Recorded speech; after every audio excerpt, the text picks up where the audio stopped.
195వ సావిత్రిబాయి పూలే గారి జయంతి సందర్భంగా అందరికీ శుభాకాంక్షలు తెలియజేస్తా ఉన్నాను.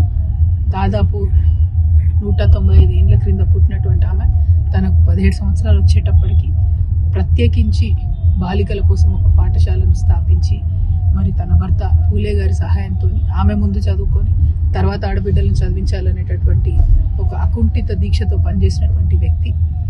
చాలా అవమానాలు ఎదుర్కొని కూడా ఇవాళ భారతదేశంలో ఇంత కోట్లాది మంది ఆడబిడ్డలు చదువుకుంటున్నారంటే ఆనాడు తను చేసినటువంటి త్యాగం, తను చేసినటువంటి పోరాటం, దాని ఫలితమే ఇన్ని కోట్ల మంది ఆడబిడ్డలు చదువుకుంటా ఉన్నారు. మరి మనం కూడా ఇవాళ సావిత్రిబాయి పూలే గారి జయంతి సందర్భంగా ఎక్కడెక్కడైతే ఆడబిడ్డలు తక్కువ చదువుకుంటున్నారో, ఎక్కడైతే ఫీమేల్ లిటరసీ రేట్ తక్కువ ఉందో ఆయా ప్రాంతాల్లో ప్రత్యేక శ్రద్ధ పెట్టి పనిచేయాలనే సంకల్పం తీసుకుంటే ఇంకా చాలా మంది ఆడబిడ్డలు చదువుకునే ఆస్కారం ఉంటుంది.